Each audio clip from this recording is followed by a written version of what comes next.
In the year 2077, the virtual game Apocalypse became a reality. The world's order collapsed, and Earth turned into a living hell. Humans began awakening supernatural abilities. In this chaotic world, Zhang City's richest playboy, Ye Xiao, managed to protect Qin Yanran at all costs. He spent a fortune hiring 10 experts to help her level up, ensuring she had access to the best resources. He spared no expense, even depleting his entire fortune to buy a divine artifact for Qin Yanran. Whenever valuable opportunities or equipment appeared, Ye Xiao immediately handed them over to her. Thanks to his support, Qin Yanran finally rose to become a god-tier powerhouse in the Dragon Country. Today was supposed to be their wedding day. Everyone was overjoyed to see what they believed was a match made in heaven. Many even envied Qin Yanran, dreaming of having such a wealthy, devoted man propose to them. However, at the wedding ceremony, Qin Yanran smiled and hugged Ye Xiao, only to suddenly declare that she would never marry him. Right before his eyes, she tore out his heart. Shocked and in agony, Ye Xiao asked why she would do this. Lying on the ground at death's door, he couldn't fathom why the woman he loved with all his heart would betray him so cruelly. Qin Yanran replied that money couldn't buy her true feelings. She accused Ye Xiao of trying to use lavish gifts to coerce her affection. She accepted his gifts, but that didn't mean she shared his love. Everything she had achieved was due to her own hard work. The only person who truly understood her struggles was Zhou Hong. She intended to give Ye Xiao's heart to Zhou Hong so she could hear its heartbeat every day. To her, that was the ultimate romantic gesture. Realizing that Qin Yanran and Zhou Hong had only used him for his wealth, Ye Xiao watched in despair as Zhou Hong laughed and stepped on his face. Everything that belonged to Ye Xiao now belonged to Zhou Hong. Just like that, Ye Xiao died, still unable to understand why Qin Yanran had betrayed him after he sacrificed everything for her. His heart was filled with fury. He refused to let things end this way. He wanted them to pay for what they had done. In the midst of his rage, Ye Xiao suddenly opened his eyes and found himself in a familiar place. Qin Yanran was standing before him, shouting at him. She demanded a little more of his money, claiming she was only taking it to preserve his dignity, and warned him never to bother her again if he continued clinging to her. Ye Xiao barely registered her words. He was too shocked. Had he been reincarnated? It dawned on him that he was now back in the week before Apocalypse descended. There were 200,000 yuan on his card, the monthly allowance he used to give Qin Yanran. Recognizing the scene unfolding before him, Ye Xiao realized he had truly returned to the past. Qin Yanran continued berating him, complaining that classmates called her a gold digger for taking his money, causing her endless mental anguish. Remembering the betrayal he had suffered, Ye Xiao glared at her, rage burning in his heart. This time, he wouldn't let history repeat itself. Scared, Qin Yanran asked Ye Xiao if he was regretting his actions. In response, he quickly pushed her away, and told her that if she was only taking his money for his own good, then he would never give her anything again. Hearing this, Qin Yanran suddenly softened her tone and asked if this was another one of his tricks. She said that since he had come all this way, she would reluctantly accept his card once more. But Ye Xiao, furious, ordered her to get lost immediately. Shocked at his sudden change in attitude, Qin Yanran demanded to know how he dared to speak to her like that, warning him that he would regret it. Ye Xiao then removed her shoes he had paid for, and told her to leave them behind before she left. Incensed, Qin Yanran shouted that he shouldn't think a little bit of money made him so great, and that he should remember what he had done today. She vowed that even if he knelt and begged her in the future, she would never acknowledge him again. Ye Xiao tossed the shoes into a nearby trash bin, replying that if she truly never wanted to see him again, that would be a blessing. He warned her not to appear in front of him anymore, because he had more important matters to attend to than waste time on her. At that moment, Ye Xiao recalled that the Apocalypse beta test would begin in just 1 week.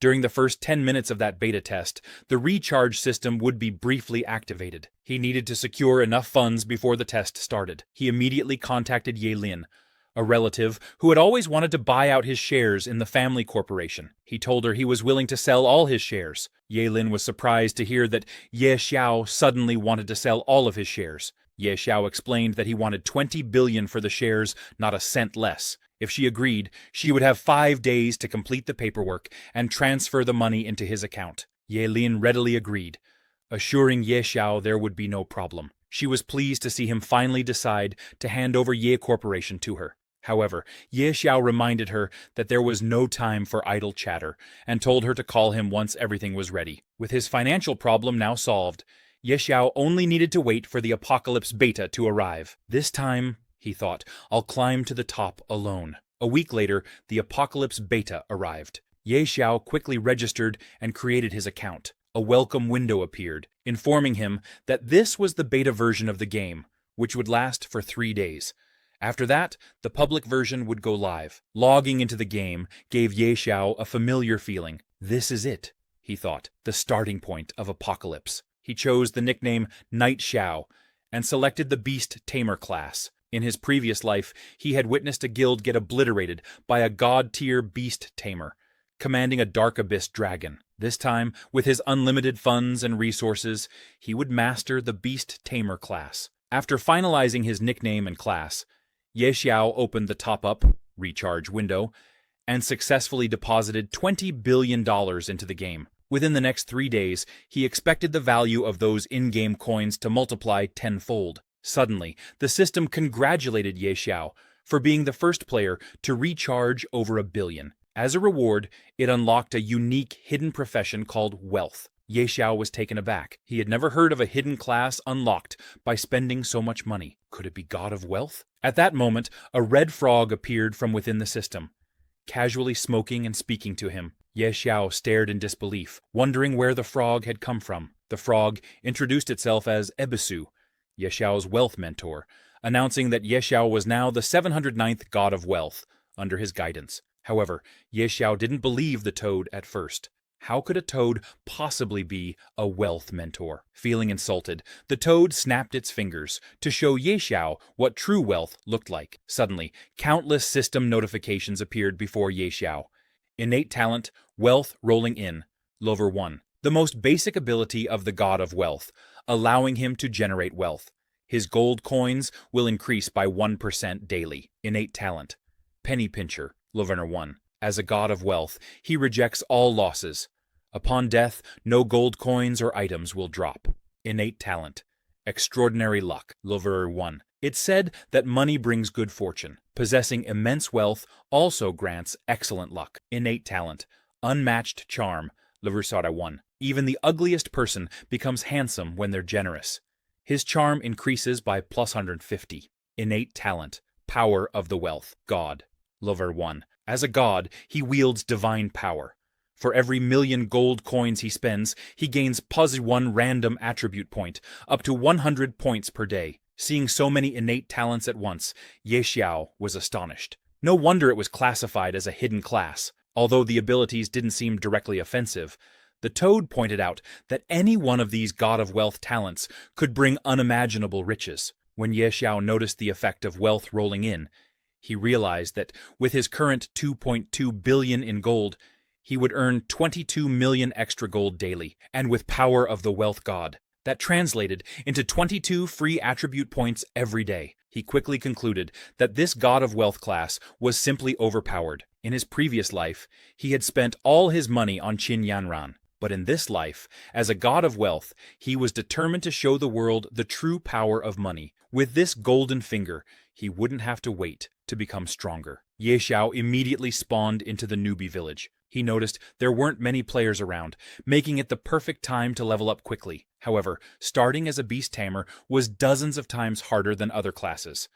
In the early stages, he couldn't tame powerful beasts. He needed a good strategy. The toad chastised him for recklessly choosing beast tamer, reminding him he didn't even start with a proper weapon. But Ye Xiao insisted that the toad just didn't understand.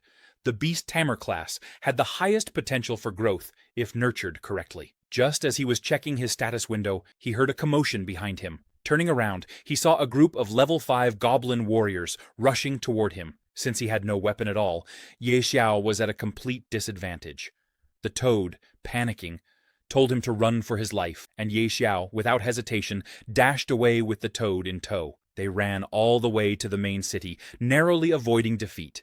Ye Xiao felt humiliated. He had never experienced such shame before. Other players who saw his Beast to Mare class could only pity him, some even mocking him for taming a toad. Enraged, the toad urged Ye Xiao to buy a beast egg in the city and tame a better creature. Ye Xiao, however, refused to settle for an ordinary beast. Confused, the toad asked what kind of beast he wanted instead. Ye Xiao revealed he knew of a hidden dungeon containing a god-level beast egg in a dragon's lair. With that, Ye Xiao headed to the Supreme Hall to hire mercenaries who could help him venture into the dungeon and claim his future legendary companion. However, the toad was shocked to see Ye Xiao heading into the Supreme Hall at level 1. Typically, only players above level 100 could hire guards in such a prestigious place.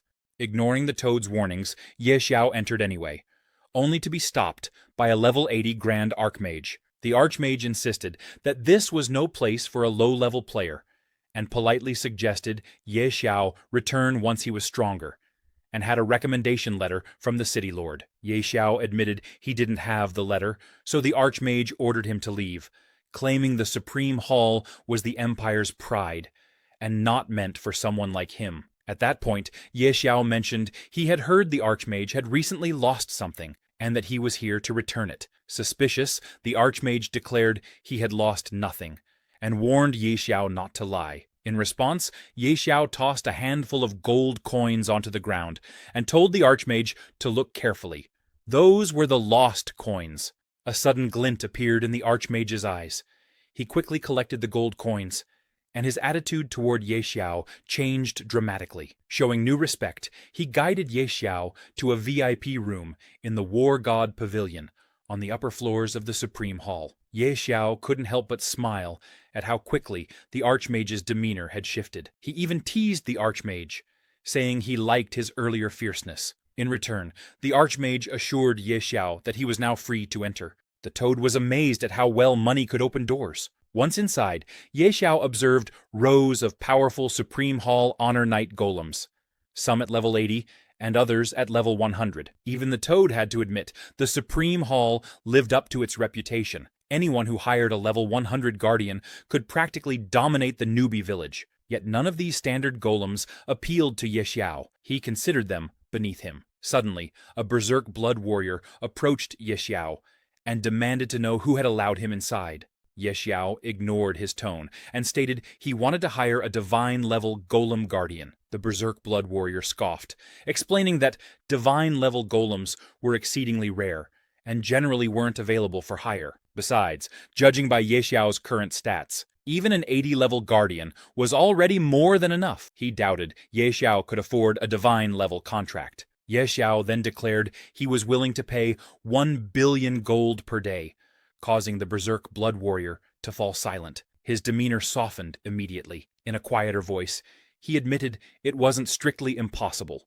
Rules were ultimately made by people. By coincidence, he happened to know a divine-level spellcaster who might be willing to help, recalling that divine-level spellcasters were incredibly versatile, capable of protection, defense, and offense all at once. Ye Xiao recognized that hiring such a powerful ally from the start would be an enormous advantage. He accepted the Berserk Blood Warrior's offer without hesitation. The Berserk Blood Warrior reminded Ye Xiao that although he could summon the divine-level spellcaster anytime, they first had to settle the payment details for the 1 billion gold per day rate. Ye Xiao proposed signing a contract immediately, agreeing to pay whenever it was required. The Berserk Blood Warrior accepted and said that once the contract was finalized, the spellcaster would be summoned right away. Ye Xiao was eager to proceed. He had much to accomplish and wanted to start as soon as possible. As the contract stabilized, a beautiful female mage suddenly teleported behind Ye Xiao. Her name was Dolores, a divine-level spellcaster. According to the contract, she would follow Ye Xiao's orders for the next 24 hours. Curious, Dolores asked what difficult task he needed her for. Feeling a bit awkward, Ye Xiao admitted he had hired her for a very challenging mission. Dolores, however, seemed unimpressed. She assumed there were no truly tough dungeons in the newbie village, mentioning that foes like the Goblin King, and even his entire family, could be wiped out with a simple wave of her hand. Ye Xiao decided to skip any further explanations, and asked her to follow him immediately. Together, they headed to a monster hunting area. Upon arriving, Dolores summoned a massive firewall spell that instantly obliterated the goblin elite warriors in mere seconds. Ye Xiao was stunned by her damage output. It was as if she was knocking the numbers so high, they might as well be phone numbers. The other players nearby were just as speechless. They saw Ye Xiao teamed with a spellcaster, unleashing insane damage values. Some wondered if he was hacking, but quickly dismissed it. No known cheats existed for the game yet. The only logical explanation was that he had hired an extremely high-level NPC spellcaster. Thanks to Dolores' overwhelming firepower, Ye Xiao's level skyrocketed. He soon reached level 10, gaining 10 attribute points to allocate freely. He also became the first player in Novice Village 9527 to reach level 10, earning another 10 bonus attribute points. Even more impressively, he was the first player worldwide to hit level 10, which granted him 50 additional attribute points, and the special title Speed Ascender. The Toad was amazed at Ye Xiao's rapid progression. Most players were still below level 5, yet Ye Xiao had surged to level 10 in just half a day. In response, the system broadcasted a worldwide announcement. Player Night Sorrow has reached level 10, unlocking the level leaderboard. Other players were shocked, wondering how someone had managed to level up so quickly. Some guessed he might be a game master testing the system, but Ye Xiao didn't care about their speculation. When Apocalypse merged with reality, everyone would discover he was the true god among them. With his new level, bonus attribute points, and the 100 points gained from spending 1 billion gold through his God of Wealth power, Ye Xiao decided it was time to head for his true destination. After a long trek, the Toad finally asked how much farther they had to go to reach the hidden dungeon. Ye Xiao reassured him they had already arrived. Pointing ahead, he announced with a smile, "Welcome to the Dragon's Lair." In another part of the game, a player, currently only level 3, had been relentlessly hunting elite monsters from the moment he logged in. Despite all his effort, he'd barely reached level 3, yet someone else had already hit level 10. Is there some exploit in the game? He wondered. He'd never heard of Night Sorrow before, but the news both intrigued and excited him. This could mean there was a powerful rival worth competing against. Back to Ye Xiao. Having finally arrived at the hidden dungeon, located in Novice Village 9527, deep within Whispering Valley at coordinates 1102-254, Ye Xiao placed his hand on a particular stone to reveal a concealed entrance. As he and his companions entered, a system warning flashed. Warning. This area is extremely dangerous. Leave immediately. Dolores, the divine-level spellcaster Ye Xiao had hired, was astonished by the overpowering aura seeping from the hidden dungeon. She couldn't believe a dragon's lair existed within a newbie village. "How did you even find this place?"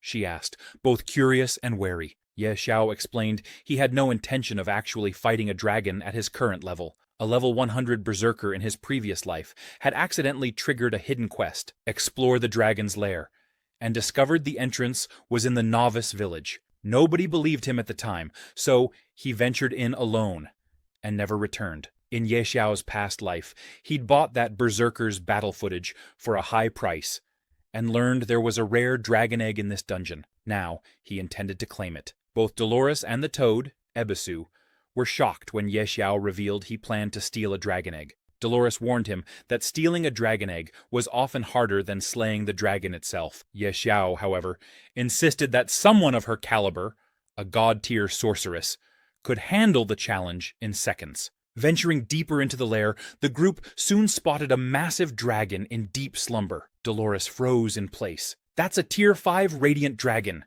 she exclaimed in disbelief. "Even a Tier 3 dragon can destroy an entire guild. A Tier 5 Radiant Dragon is in another league entirely." Ye Xiao's eyes gleamed. The egg of such a powerful creature had to be incredibly valuable. He was determined to obtain it at any cost. Dolores, however, shook her head, refusing to fight. Even doubling her commission wouldn't change her mind. She claimed it was simply impossible. Ye Xiao then clarified he had no intention of battling the dragon directly. He just needed her to buy him some time while he snatched the egg. Dolores still hesitated. A Tier 5 Radiant Dragon was beyond formidable. As she started to walk away, Ye Xiao tripled her fee on the spot. With such a massive offer, Dolores finally relented. "I can only hold off the dragon for 3 minutes at most," she warned. Use that time wisely to grab the egg. She then cast multiple buffs on Ye Xiao, each lasting exactly 3 minutes, and told him bluntly, the rest is up to you. Seeing this, Ye Xiao realized just how incredible and terrifying a god-tier sorceress could be. Sister Tao Lacey unleashed her full power against the dragon, using ice arrows to restrict its movement and draw its rage away from Ye Xiao. With the dragon's attention focused on her, Ye Xiao slipped behind it, hoping to steal the dragon egg undetected. He reminded Sister Tao not to let the dragon notice him, otherwise they'd be done for. But Sister Tao was quickly running out of steam. She called out to Ye Xiao that she could only distract the dragon for another minute and a half, so he needed to hurry. When Ye Xiao tried to lift the dragon egg, he realized it was far heavier than he'd expected. He asked the toad, Ebisu, to help, but the toad clumsily knocked over some armor lying nearby, causing a loud crash that caught the dragon's attention. Enraged, the dragon turned toward them. Ye Xiao grabbed the egg in a panic and yelled for Sister Tao to do something. Mustering her remaining mana, Sister Tao erected an ice wall to slow the dragon's advance. But it was nowhere near enough. The dragon roared and unleashed a Dragon King's breath, forcing Sister Tao to warn Ye Xiao to run for his life. She herself fled as well. Seeing her also running away, Ye Xiao shouted after her in confusion, but she reminded him their 3-minute deal was over. She wasn't some invincible being who could take on a Tier 5 dragon indefinitely. Together, they barely escaped the dungeon before they were incinerated by the dragon's breath. Though it was a close call, Ye Xiao successfully managed to snatch the dragon egg. Outside, Sister Tao admitted that if this egg truly belonged to a Tier 5 dragon, then the risk they'd taken would be worth it. She also reminded Ye Xiao not to forget her commission. Because of this mission, Tao Lacey's favorability toward Ye Xiao increased, now sitting at 60. Ye Xiao assured her she'd be paid promptly. He then turned his attention to contracting the beast. The toad teased Ye Xiao, hoping the egg wouldn't hatch into something bizarre. Otherwise, that 300 million he'd spent to hire Sister Tao would have gone to waste. Ignoring the jab, Ye Xiao placed his hand on the dragon egg. Success or failure, it all came down to this moment. The shell cracked, revealing a small green dragon. But there was something odd about its appearance. It didn't look like a radiant dragon hatchling at all. Its coloration was wrong. Taken aback, they wondered if this meant the radiant dragon had been cheated on? When Ye Xiao checked the little dragon's status, he was completely stunned. It turned out to be a mythical tier Azure Sky Dragon, currently at level 1, yet its base stats were already off the charts. Strength, 500. Constitution, 500. Agility, 500. Spirit, 500. In addition, it had several overwhelmingly powerful talents. 1. Absolute Suppression. As a mythical tier beast, the Azure Sky Dragon naturally suppresses lower tier creatures. Deals plus 30% damage to creatures below mythical tier. Receives 30% damage from creatures below mythical tier. 2. Dragon King. The Azure Sky Dragon, as the supreme being of the dragon race, naturally suppresses all dragon-type creatures. Deals plus 150% damage to all dragons. Receives 50% damage from dragons. 3. Mythical Bloodline. As a mythical tier beast, the Azure Sky Dragon has an incredibly resilient body. Gains increased stats upon leveling. HP regen, 200 per second. Mana regen, 200 per second. HP, 100%. Mana, 100%. It also possessed several devastating skills. 1. Earth-Shaking Dragon Roar. A group stun skill. The Azure Sky Dragon unleashes a thunderous roar, shaking the very land. All creatures within a 20-meter radius are stunned for 1.5 seconds, regardless of tier or type. Cooldown, 30 seconds. Mana cost, 2,000. Dragon King's Breath, a single target skill. The Azure Sky Dragon breathes scorching flames that deal 500% of its strength as true damage to a locked target. This attack cannot be dodged. Cooldown, 5 seconds. Mana cost, 1,000. 3. Dragon King's Wrath, a unique talent skill. The Azure Sky Dragon enters an uncontrollable rage, determined to obliterate everything in its path. Deals Strength plus Constitution %. True damage indiscriminately to all creatures within 50 meters. Cooldown, 30 days. After activation, all stats permanently decrease by 5%. and the dragon falls into a 5-day slumber. With 500 strength at level 1, even its basic breath attack would inflict well over 2,500 damage, an amount no normal player could withstand. Sister Tao congratulated Ye Xiao on his extraordinary luck, pointing out the hatchling's absurd stats and immeasurable growth potential. If this azure sky dragon matured, its power would be terrifying. Overjoyed, Ye Xiao decided to name the hatchling Little Gray. The toad was equally delighted that this formidable beast was now unmistakably Ye Xiao's companion rather than his own. But suddenly, Ye Xiao noticed the toad holding something strange, a badge. Curious, Ye Xiao asked him where it came from. The toad explained he'd picked it up from the dragon's nest. Sister Tao recognized it and wondered if it might be the Calamity Tier mark of ferocity. But upon checking, Ye Xiao discovered it wasn't a true Calamity Tier item. Instead, it was simply called Mark of Ferocity, offering +10 to all stats. Unique passive, Ferocity's Might. The bearer gains unparalleled strength. All skills can trigger critical hits. Base crit rate, +20%. Crit damage, +100%. It also had an active skill called Ferocious Massacre, which unleashed the mark's power to deal 1000% of the user's spirit as true damage to a target. This attack had double the normal crit chance, and if crit chance exceeded 100%, any overflow converted into additional crit damage. It also had a 5% chance to cause instant death. If the target's HP fell below 20%, the instant death effect was guaranteed.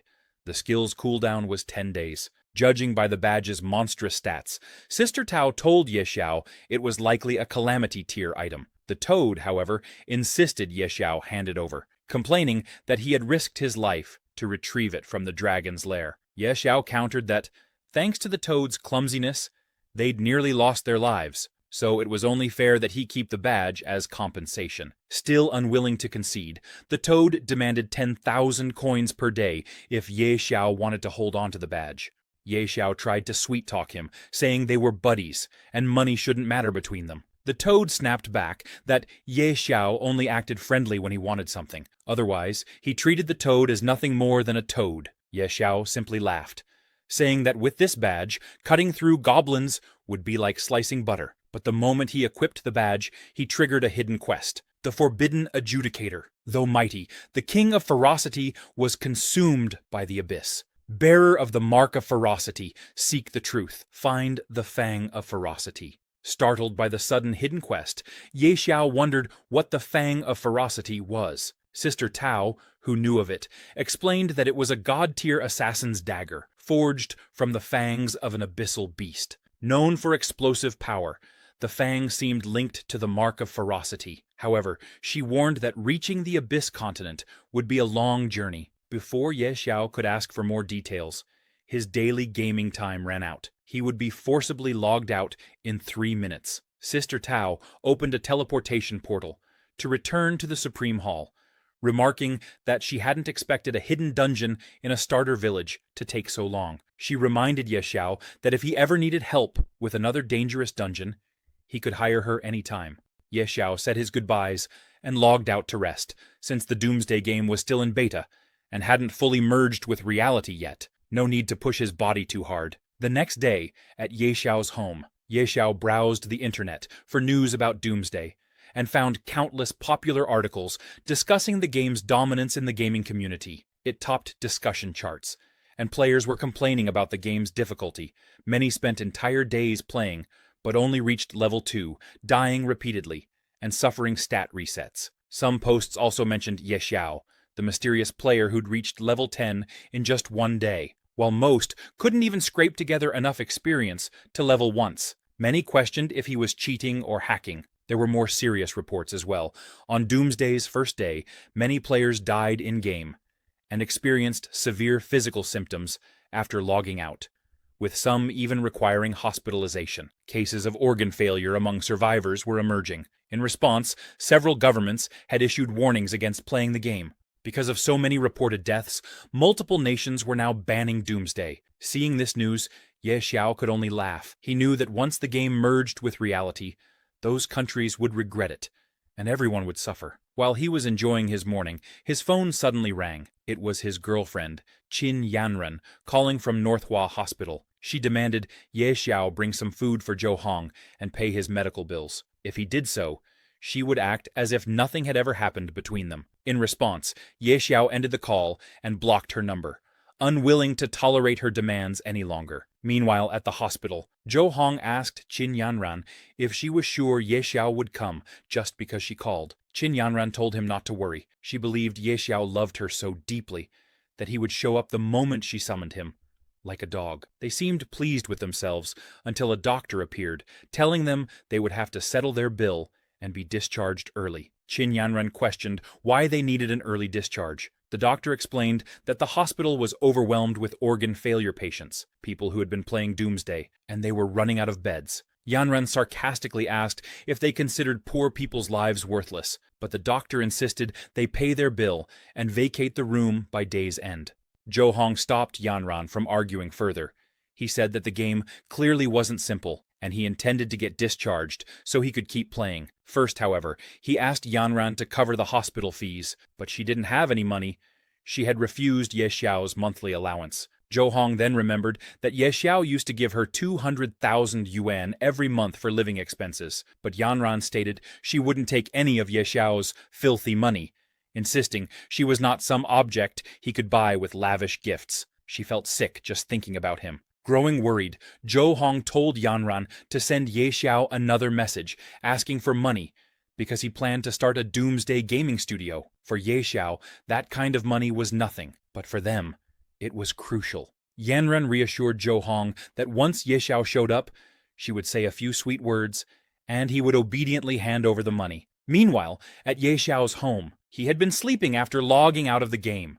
When his alarm went off, he woke up, ready to log back into Doomsday. He wanted to continue leveling up before the beta fully merged with reality. Upon logging in, he found himself back in Novice Village. He summoned the toad, Ebisu, and told him they needed to level up quickly and leave the village. However, in a place where most players were still level 1 or 2, Ye Xiao, already level 10, stood out significantly. A crowd began gathering around him, amazed that the top-ranked player on the leaderboard was right there. People were curious, some inviting him to join their teams, even offering cute little girls in their parties as incentives. Despite changing into a masked outfit to hide his face, Ye Xiao couldn't conceal the level floating above his head.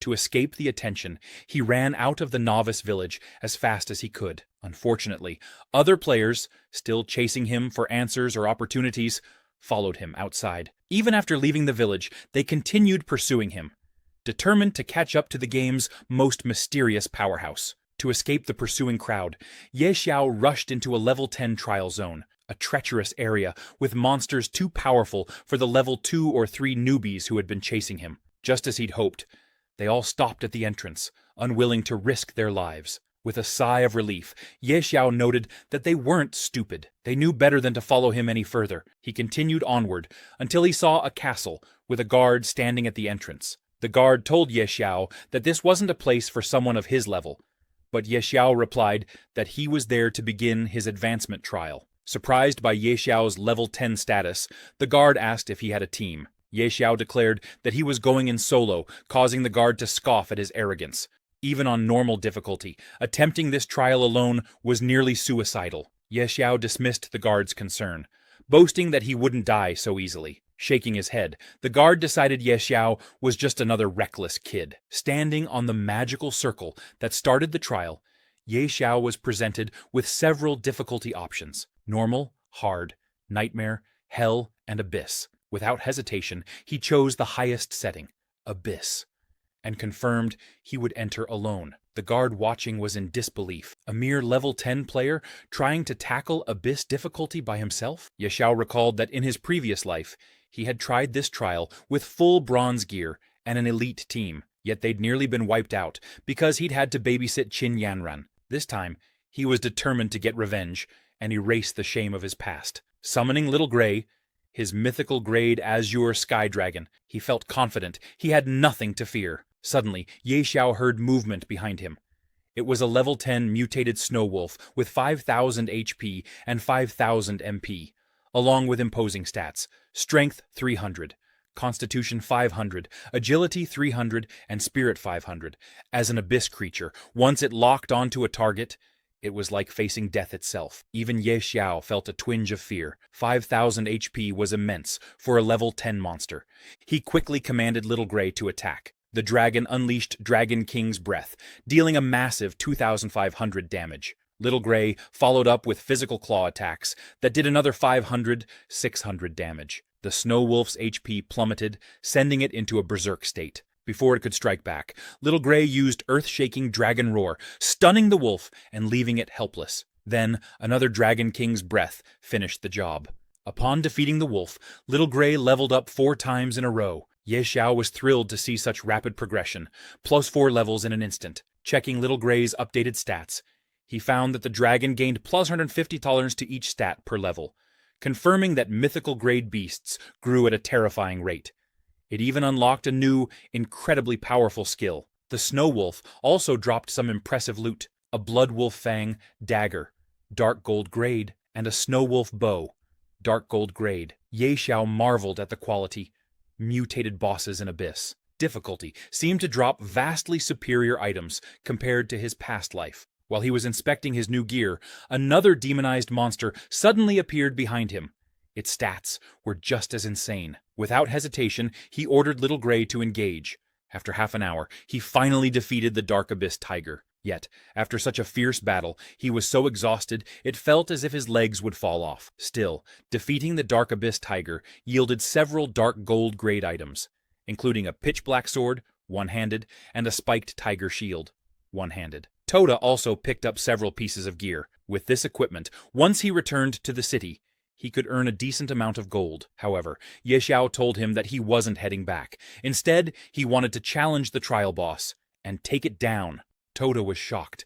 He asked Ye Xiao if he was joking. Even though they had killed so many monsters, Ye Xiao was still only level 7. How could he possibly handle the boss alone at that level? Ye Xiao told Toda not to worry. In his previous life's Abyss trial, the final boss was only Lord level, with Little Gray, who could easily take down 2 demonic monsters. And with everyone's help, defeating a Lord-level boss would be as simple as slicing vegetables. He promised Toda he would show him what it meant to be a pro. Toda, however, was skeptical. They soon reached the deepest part of the abyss. The system immediately warned them that they had entered an extremely dangerous area and advised them to flee. Nevertheless, Ye Xiao was determined to see this through. In his past life, he had been a man of honor, trapped by love and emotions, only to be betrayed in return. But in this life, he was the Abyss Envoy, wielding the strongest power of the Apocalypse, and he refused to leave before fully embracing the Abyss. Advancing further, they came upon a fearsome monster seated on a throne. It was the Abyss Wanderer King, boasting overwhelming stats. Many of its attributes, like health, talents, and skills, were unknown, likely because Ye Xiao's level was too low to see them. Everyone was stunned. They had expected a Lord-level enemy, but instead found themselves facing a King-level boss. Ye Xiao was just as astonished. In his past life, the boss had clearly been Lord-level. Why was it King-level now? With 5,000 spirit points, it was purely magic-based, possessing 0 strength and agility. Its normal attack damage was negligible, and its attack speed was extremely slow. But if any of its spells struck Ye Xiao, he would be done for. Knowing a King-level boss was no joke, Ye Xiao ordered Little Gray to follow his commands precisely. Since the boss was slow, he instructed Little Gray to keep moving and attacking, never to engage in a prolonged fight. Little Gray obliged by constantly repositioning and striking, giving the King-level monster no chance to counterattack or activate its abilities. Ye Xiao was thrilled. If everything went according to plan, they would soon bring it down. But suddenly, Ye Xiao noticed the monster was just staring at him, not moving. He realized something was amiss, and he was right. The monster had been preparing a powerful magic spell aimed directly at him. Toda cried out for Ye Xiao to dodge. He barely managed to evade the spell, but the boss continued focusing all its attacks on him. Confused about why the boss singled him out, Ye Xiao called for Little Gray to help before he ran out of stamina. Little Gray rushed in, unleashing a Dragon King's breath that sent the boss crashing into a distant wall. If the boss didn't die soon, Ye Xiao would collapse from constant movement. Irritated and frightened, Toda shouted that if Ye Xiao ever dragged him to such a dangerous place again, he would refuse to come. At that moment, multiple system notifications appeared before Ye Xiao. Congratulations, you have completed the Abyss trial. Your beast, Little Gray, has reached level 10. You are also the first adventurer to clear this trial, and your reward is +5 to all attributes. With the boss finally slain, Ye Xiao exhaled in relief. He then turned to Toda, calling him a coward. Toda argued back. If Ye Xiao was so fearless, why had he run so fast to save himself? Ignoring the retort, Ye Xiao approached the fallen boss to see what kind of loot a king-level monster would drop. Meanwhile, a loud system announcement echoed throughout the game. Player Ye Xiao from Dacia Nation has completed the Abyss trial, becoming the first adventurer in history to conquer it. He has earned the legendary title Abyss Envoy. This is hereby announced. Players across the game were stunned. It had only been 2 days since launch, yet someone had already cleared an Abyss-level dungeon. Those from Dacia Nation were especially astonished. A top-ranked player came from their homeland, and his name alone graced the leaderboard. This person was truly extraordinary. Many large and powerful guilds immediately began investigating Ye Xiao in hopes of recruiting him. Back in Beginner Village, 9527, the players were excited to learn that the famous new level 10 expert was from their very own village. Zhou Hong, now discharged from the hospital, resumed playing. He told Yanran that if they could befriend this pro and team up with him, they would become famous in no time. Even someone like Ye Xiao, a wealthy second-generation kid, might eventually look up to them. Yanran asked if he truly believed a simple game could help him reach the pinnacle of life. Zhou Hong replied that something about this game felt different, and that she should trust his judgment. He then asked if she had contacted Ye Xiao to help them level up. After all, he was rich and a gaming expert. Yanran refused, telling Zhou Hong that she would not reach out herself. If he wanted to, he could do so, but she wasn't that shameless. Yanran told Zhou Hong to stop bringing up Ye Xiao.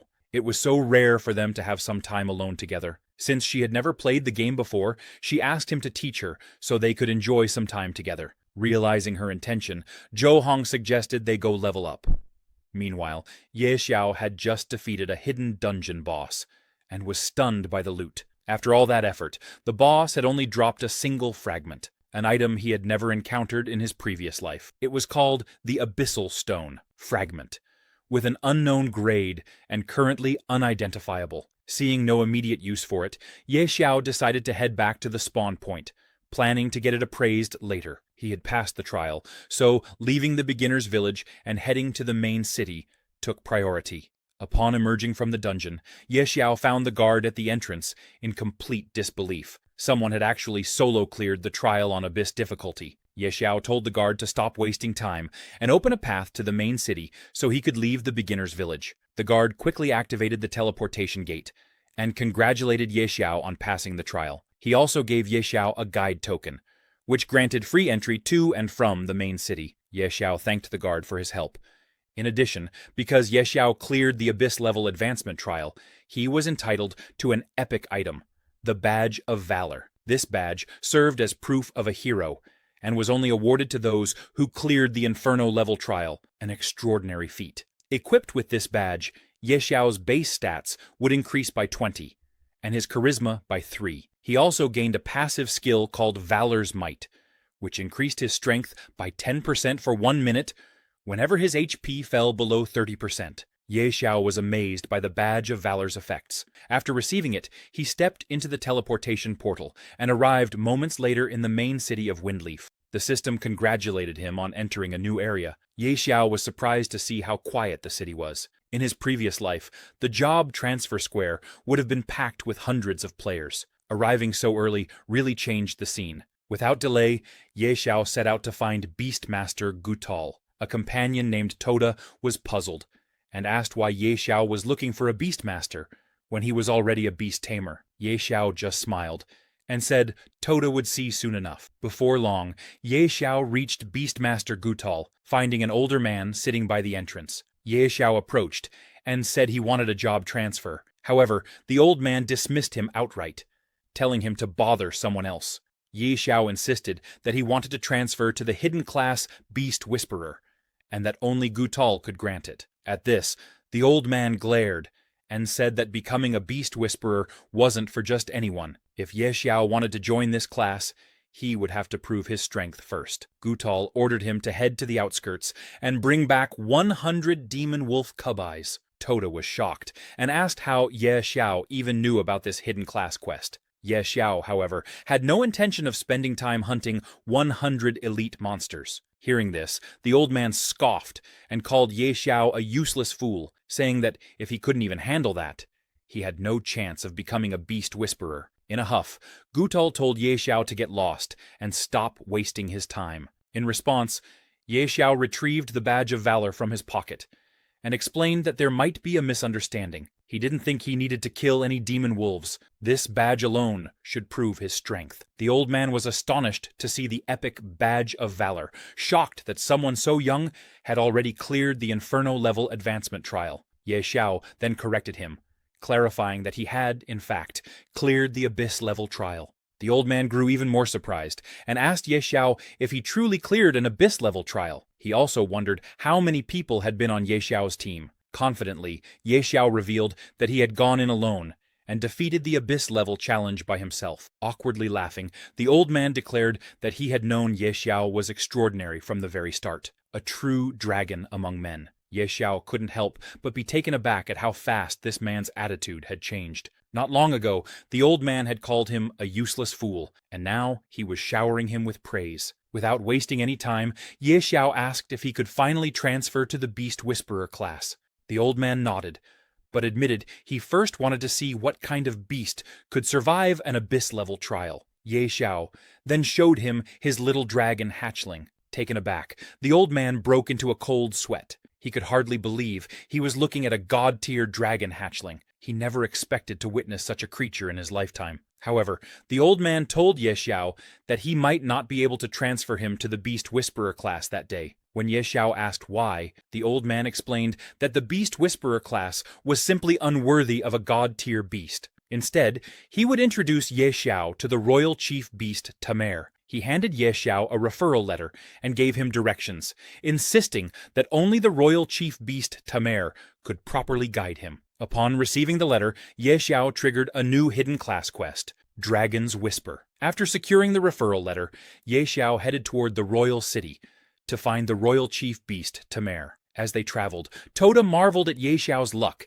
in discovering a hidden class. Ye Xiao then mentioned that the royal chief beast Taming was quite far away and that he had other matters to handle first. Confused, Toda asked what those matters were. Ye Xiao only smiled and told him to follow along, because he needed to complete another hidden quest.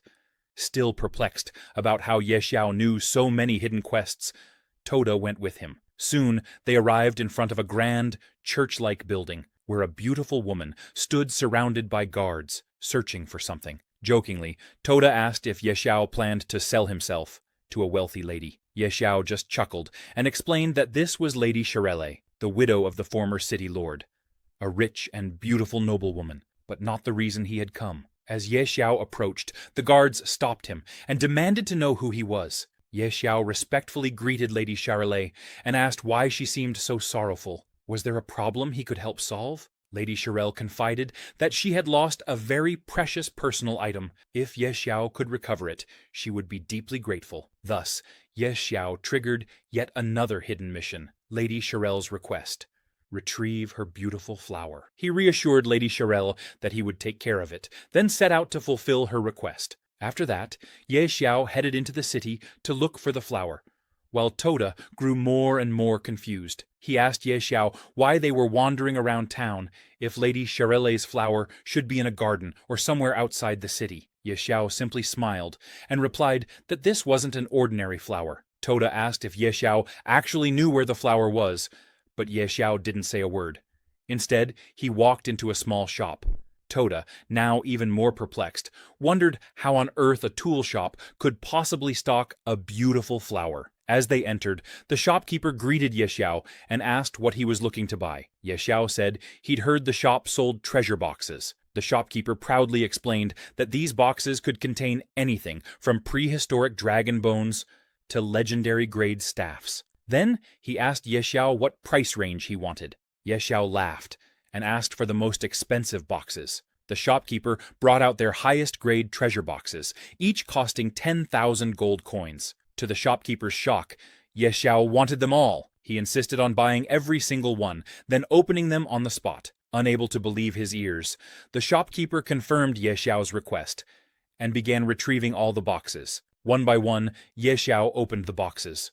Most contained various random items, but no sign of the rare flower. After half an hour, he was down to the last box without any luck. Nervously, he opened the final treasure box, and finally, his luck shone through. Inside was the crystal-white flower, a stunning bloom whose actual use was unknown. Overjoyed, Ye Xiao rushed back to Lady Charelle's estate to deliver the flower. Meanwhile, Lady Charelle was taking a bath, talking with her maid, Lys, about whether anyone would actually be able to find it. Lys nodded and reassured her that, with Lady Charelle's fortune, luck wouldn't fail her. Just then, another maid dashed into the bathroom, announcing that a young man was outside claiming to have brought the flower Lady Charelle desired. Shocked, Lady Charelle stood up, momentarily forgetting she wasn't wearing anything, unable to believe someone had truly found it so quickly. After hastily dressing, she came out to greet Ye Xiao. A guard gestured toward him, explaining that he was the one who had come with the flower. Ye Xiao presented the box to Lady Charelle and invited her to inspect its contents. Overjoyed to see the very flower she had been searching for, Lady Charelle thanked him profusely. Turning to Ye Xiao, she asked what reward he wanted.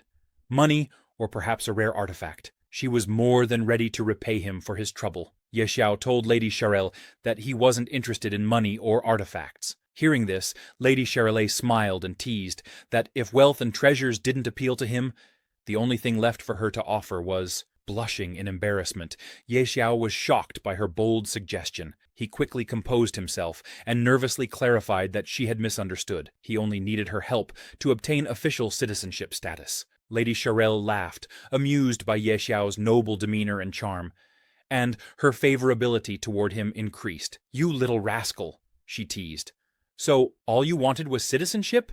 That's easy." She called for one of her maids, Eliza, to prepare the necessary papers and her official seal. However, Ye Xiao had another request. He wanted to purchase property in Windleaf City and settle down. He showed Lady Charelle a map and pointed to the location he had in mind. Glancing at the map, she noted that while she understood his desire to acquire real estate, the West District he was eyeing wasn't exactly a bustling area. She asked if he was certain about his choice. Ye Xiao nodded, assuring her it was exactly what he wanted, and politely asked for her help in making the right connections. Lady Charelle agreed and told him she would arrange for someone to contact the real estate agents in the West District. Ye Xiao thanked her for everything. Toda, however, was not pleased with Ye Xiao's decision. He didn't understand why Ye Xiao would ignore the prosperous East District, arguing that buying land in the less developed West District would only lead to losses. Surely that wasn't how to build wealth. Unconcerned, Ye Xiao told Toda not to worry. In his previous life, Windleaf City would be attacked by strange creatures. Even the current city lord would fall in battle, and most of the East District would be destroyed. The West District, being sparsely populated, wouldn't attract as many monsters and would suffer the least damage. Later, it would become the most functional, and therefore most valuable, part of Windleaf City. When that happened, Ye Xiao's investment would yield tenfold profits.